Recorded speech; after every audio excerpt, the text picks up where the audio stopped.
Welcome back to the Eyes on Texas channel. It's your boy, Landon King, AK, and I'm back here with another video for y'all today.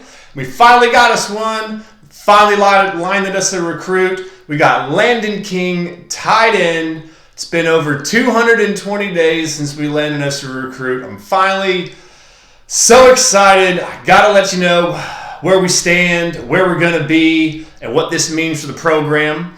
But first, what I'm going to go into is where we are in recruiting ranked right now. We are currently ranked 14th in the nation. We were 17th before Landon King, but we jumped up 3 spots to the 14th position. We are now above Maryland out of the Big Ten, which it was sad in the fact that we're behind them. But that's another fact. That was in the past. We're going towards the future. Our first commit that we have right now is Tavian Sanders. He's going to be our highest rated guy out of Denton Ryan there, 5-star recruit. We're also going to have his teammate Billy Bowman, 4-star recruit, athlete, probably going to be a slot corner there for us. Jalen Monroe, dual threat quarterback out of Katy Tompkins, another 4-star recruit there for you guys. Number 2 rated quarterback in all of Texas. Next we have Derek Harris Jr. He's going to be an outside linebacker there for us out of New Caney. Next to the big O tackle from Katy, Texas, doubling down in the Houston area there. Nationally recognized as the number 147 rated prospect. Next we're going to have my boy, the Everman, the guy that I'm excited about. I'm going to go check him out play. He plays just a few miles down the road down in Everman in Fort Worth. Mr. Juan Davis. Juan Davis is 6'4", 217 pounds. He's an athlete. He is listed to play tight end as well as Landon King is. With that being said, let's talk about Landon King, the aforementioned 3-star recruit that we just landed today. Very excited to get him. We stopped the bleeding finally. 6'5", 210 pounds there. I did see him split out everywhere, which I'm very kind of sort of excited about where he does play in on the field. He's not just an inline traditional tight end. He plays everywhere.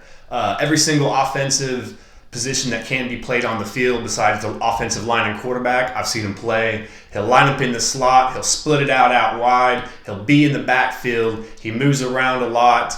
He can make big plays there for you. He's also has a great size and a good frame to be a Mr. Go-Get-It in this jump ball, 50-50 situations, and along the goal line, which is very important as well. And versatility is huge in the Mike Urick offense. Very huge in the Mike Urick offense. Loves players that are able to play multiple positions out there in the field, do multiple things, catch the ball, run the ball, split them out in different places, areas of the field, puts them a lot in motion. Mike Urick loves that kind of sort of player. Tom Herman also often speaks out about versatility in his players. He loves versatility in his players. If you read a lot of the comments that he makes and a lot of the articles that he's in and a lot of the podcasts that he's in, he talks about versatility a lot. Very huge on versatility in players. My comp, someone that we already have on the Texas roster, is actually going to be Jordan Whittington. I know that's going to be kind of sort of surprising to a lot of people because he was an athlete coming out of Cuero there, played running back his first year for us in Texas, was hurt. Now we moved him out to the slot position, going to play the big slot. Not quite as short as Jordan is, but just right around the same weight, just about 10 pounds off and different. But what I mean by comparable to Jordan Whittington is that he's going to play all over the field like Jordan Whittington is. I just don't think Landon King is just going to be a traditional tight end. I think he's going to play everywhere for us. That is my number one thing that I'm trying to get across to you. And that is why he's such a big riser. He's just a 3-star guy right now, rated number 842 nationally, the 26th tight end overall, and he's ranked 99th player in Texas. But I see him being a high riser nationally his senior year coming up because of his versatility, in which I did just speak about him being able to line up anywhere and do multiple things for you on the football field. So, more importantly, where does that leave Texas? I spoke about it earlier. We finally stopped the bleeding. I'm tired of hearing about we get really close to this guy. We're down to 50-50 between us and A&M. or between us and Oklahoma and him going somewhere else. I'm tired of hearing us potentially losing out to the Legacy Twins out there in Fort Worth, the number 1 rated offensive lineman in the 2021 class and the number 1 rated center in the 21 class. The Legacy Twins out of Fort Worth Episcopal. Those are the guys I'm talking about. Tired about hearing about losing out to them. Tired of hearing about the Dallas movement. The Dallas movement is real.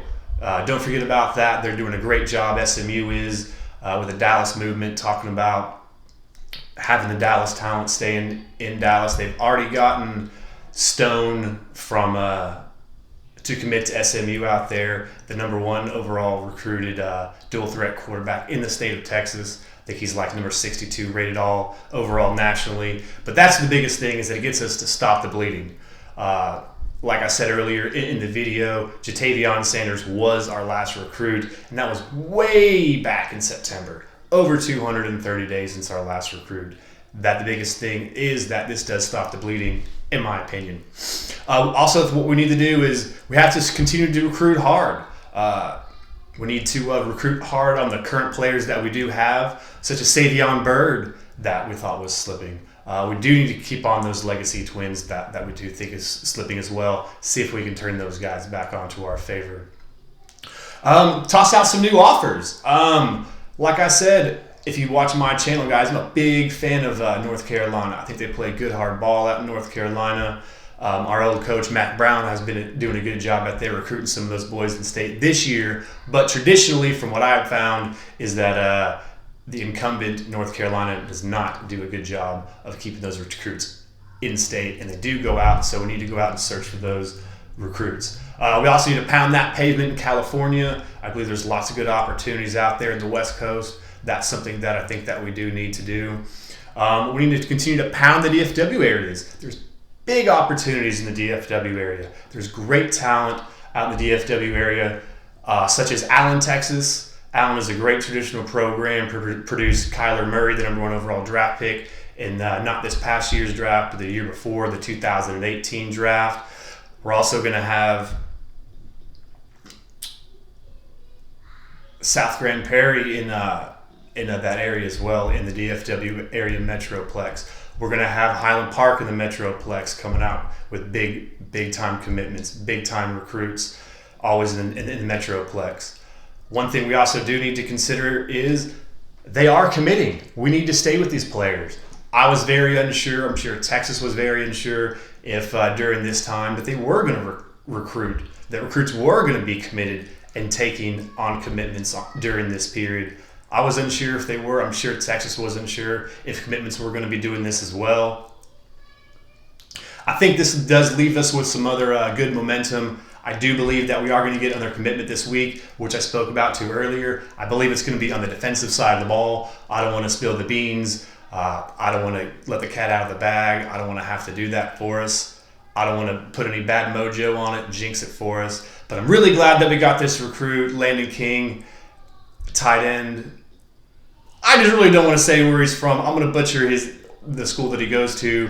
It's Atascocita, so that's why I've been kind of sort of dodging that, why I get kind of sort of bouncy and jumpy when I get close to saying his name and stuff like that. He's got a kind of sort of funny school where he's coming from, in my personal opinion. I'm sorry. With that being said, I'm very excited about the commitment. Finally stop the bleeding, get the mo and the momentum back in Texas's favor. This is Eyes on Texas, Alistair King. Keep your head on a swivel and your eyes on Texas. Hook 'em up.